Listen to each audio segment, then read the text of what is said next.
बुलेटिनच्या सुरुवातीला राजकीय बातमी। उद्धव ठाकरेंनी भाजपवर घणाघात केलाय। 2 गुजराती मुंबई गिळायला निघालेत। ठाकरे काहीही असं ठाकरेंनी म्हटलंय, तर काहीही झालं तरी अॅनाकोंडाला हरवायचंय, भाजपला आपल्याला संपवायचंय असा निर्धार ठाकरेंनी केला।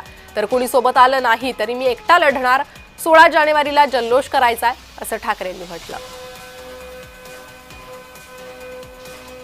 डोळ्यात देखत आपलं आयुष्य आणि त्या सगळ्या हुतात्म्यांनी बलिदान करून रक्त सांडून मिळवलेली मुंबई, हे 2 गुजराती होय, मी त्यांना मुद्दामून म्हणतोय, हे 2 गुजराती हे आपल्याला गिळायला निघाले। आणि तरी देखील जर का आपण आपल्या व्यक्तिगत महत्वाकांक्षा घेऊन तुझं माझं करत मुंबई त्याला अंगण देणार असू, तर माझं म्हणणं की लढाई न लढलेलं बरं।